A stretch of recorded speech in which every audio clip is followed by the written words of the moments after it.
While observing the conflict in Ukraine, you can hear that one side captures this settlement, there is fighting for that settlement, and this and that place were shelled by artillery and so forth. So, have you wondered if it would be great if all the separate events would be put into a system that would be able to make sense of them? That is exactly what I thought.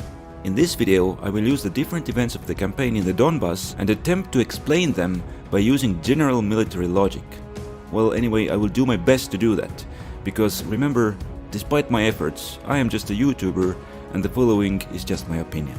With disclaimers out of the way, let's pull up the map and get started. First, I must address the strategies of both sides. In February and March of 2022, the Russian forces invaded Ukraine and occupied part of its territory. The goal of Ukraine was to drive the Russian forces out and retake the occupied territory. But how could Ukraine have any hope of doing that if the Russian army was stronger and was advancing and taking more land? Well, here comes the first explanation by using military logic. You usually need some advantage over the enemy to attack and capture territory. At that moment, Russia had the advantage and its troops were attacking. But the Ukrainian troops had the defensive advantage, and this meant that when the Russian forces attacked, they were suffering more losses than the Ukrainian side.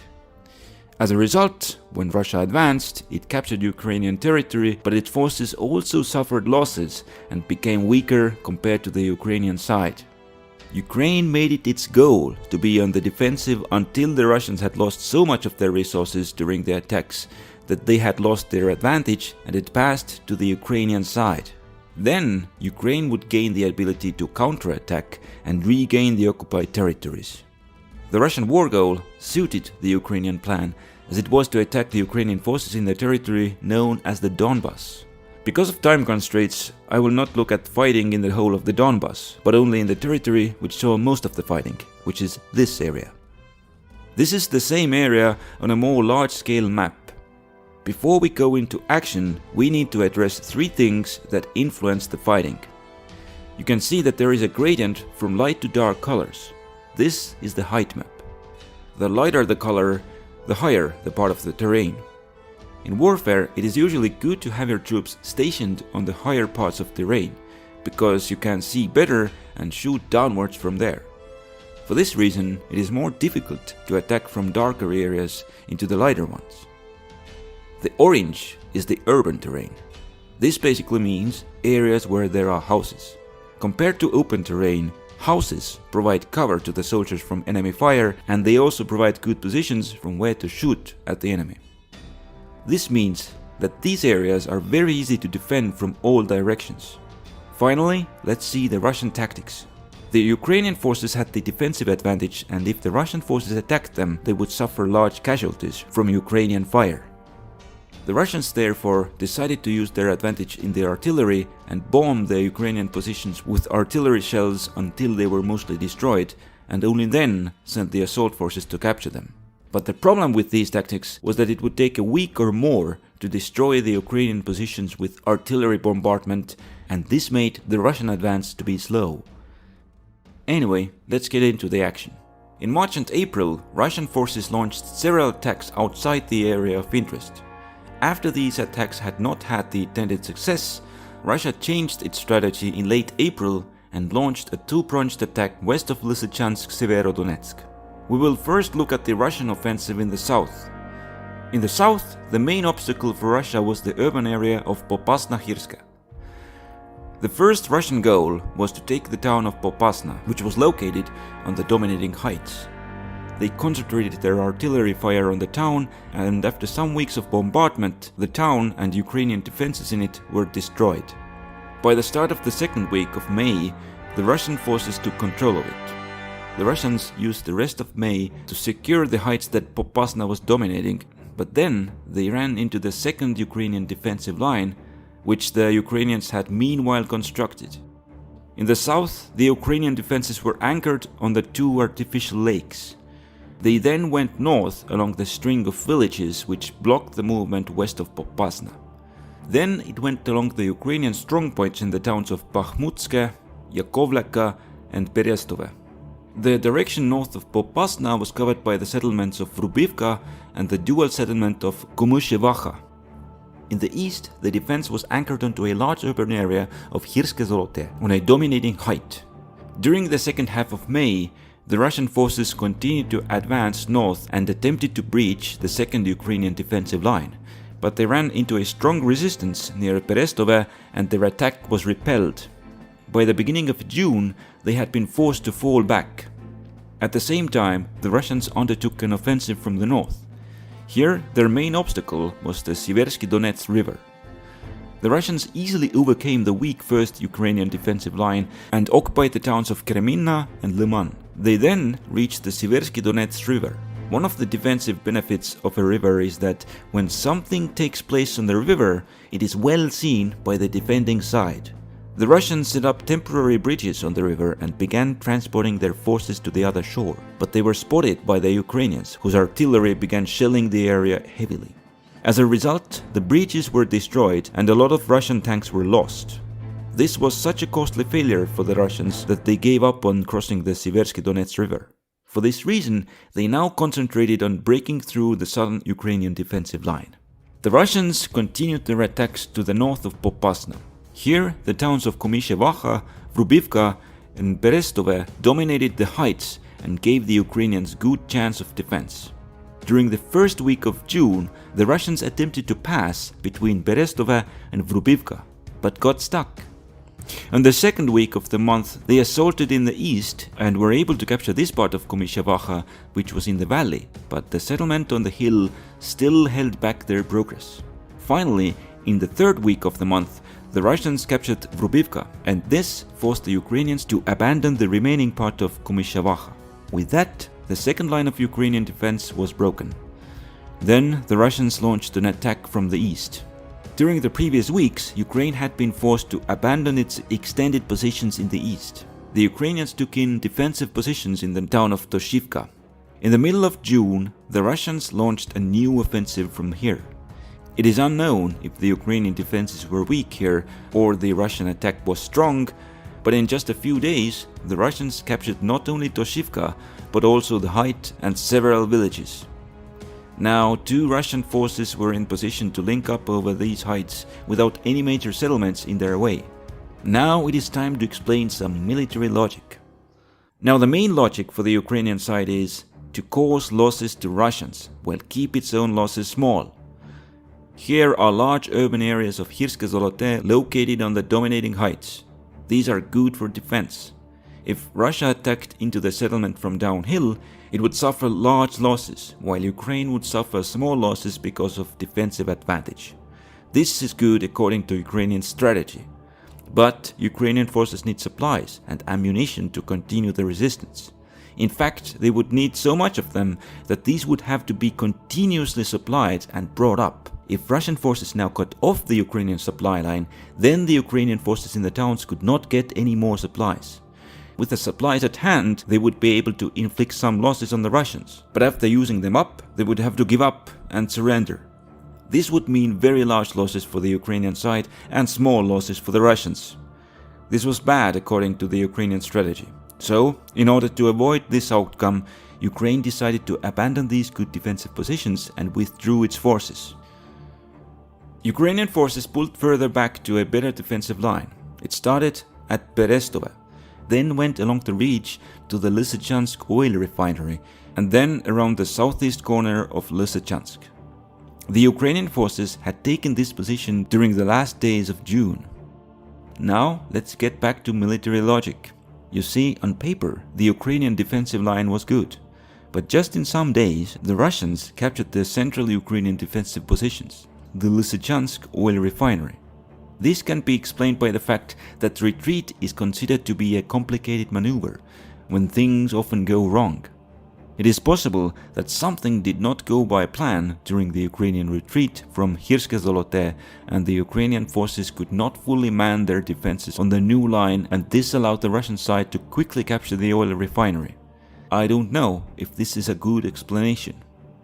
The Lysychansk oil refinery was the last major defensive position that prevented the Russians from cutting off the Ukrainian supply lines to the cities of Lysychansk and Severodonetsk. Now the same logic applies here as with the Zolote-Hirske encirclement earlier. Lysychansk and Severodonetsk are very large cities with lots of buildings that are very easy to defend, and Ukraine would want to keep control over them. But if the Russians cut the supply lines, the Ukrainian forces could only resist for a little time and would then have to surrender. Ukraine did not want this to happen, and they withdrew its forces out of Severodonetsk in late June and in the first week of July abandoned Lysychansk. The Ukrainian forces took positions on the ridge, while the Russian forces occupied the settlements in the valley. This was fighting north of Popasna up to July. Now we will look into fighting south of Popasna during this time. After the Russian breakthrough around Popasna, the Ukrainian forces had withdrawn from the slopes to a more defensible line on water obstacles.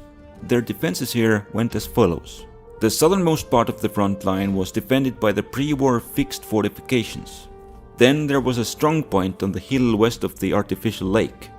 Further north, the Russians had crossed the gap between the two artificial lakes, but their further progress was blocked off by an Ukrainian strongpoint around the Vuhlahirska power plant. On the height, there was the village of Rotte. Further north, the defensive terrain extended along the small villages until they reached the towns of Bakhmutske and Yakovlevka. By the first week of June, the Russian forces had advanced and captured the heights that were reaching forward from the Ukrainian positions. Then the line stabilized, and during the next month, the Russians were only able to take the villages of Rotte and Klunova and gain some ground west of the artificial lake.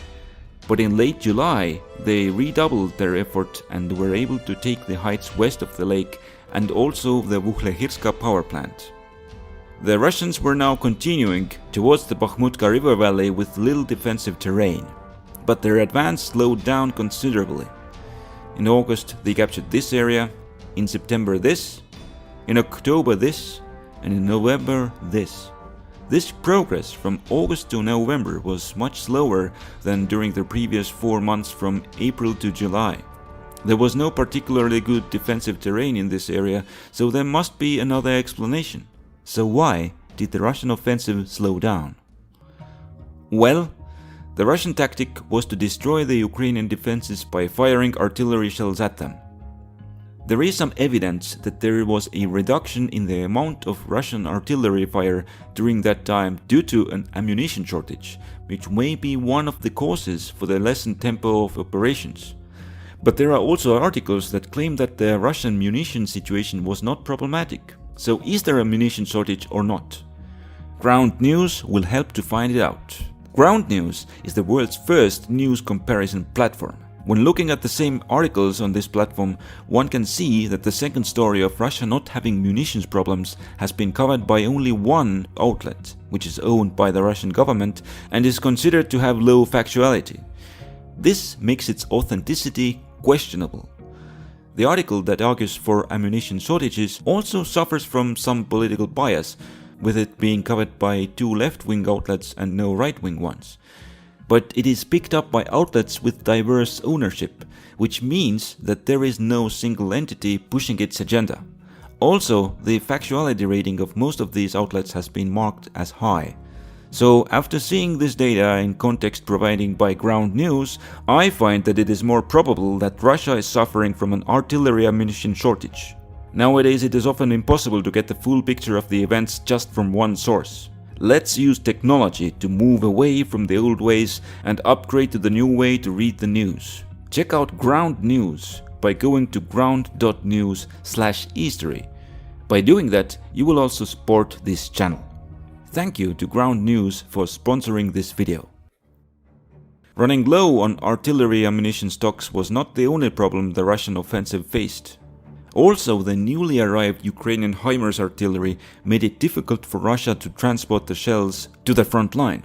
For this reason, the volume of the Russian artillery fire began to run lower, and it could not destroy the Ukrainian defensive positions at the same tempo.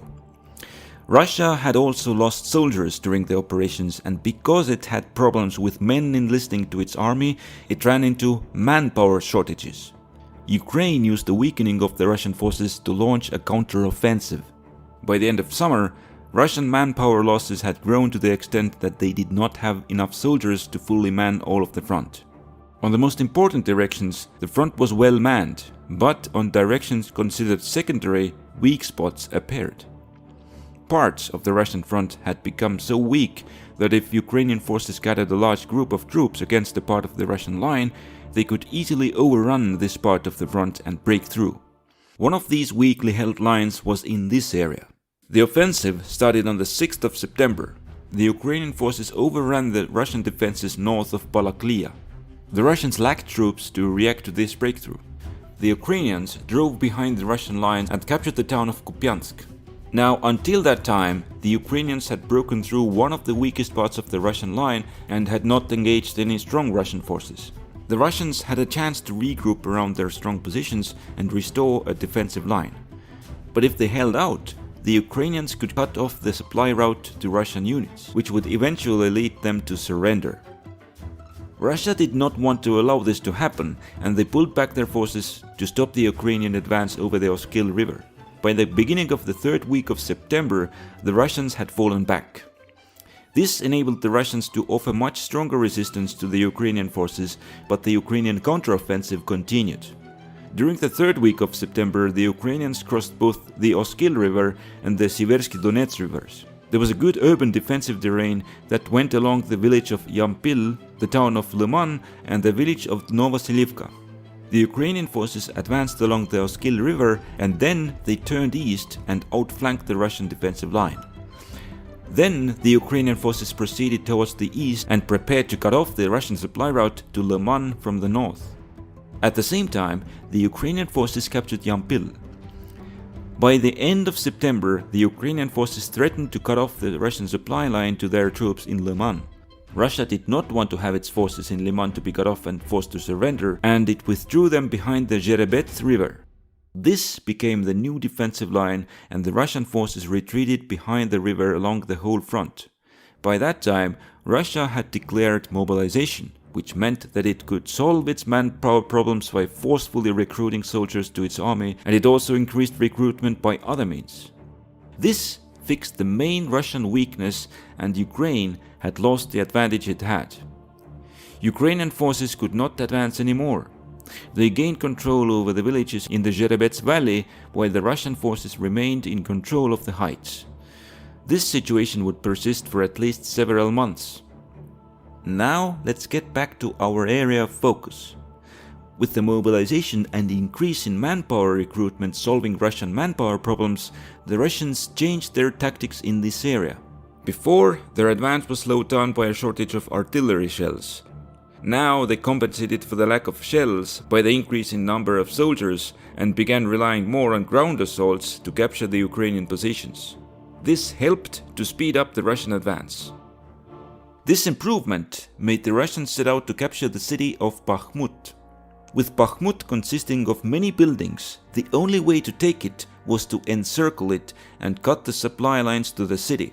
But this was easier said than done because the city itself was surrounded by considerable urban terrain.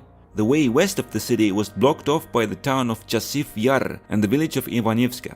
To the northeast of Bakhmut, the urban area extended through Krasna Hora and Soledar towards Bakhmutske and Yakovlevka. So in order to encircle Bakhmut, the Russians would have to overcome good defensive terrain. The Russian offensive began in mid-December. We will first look at the attack from the south.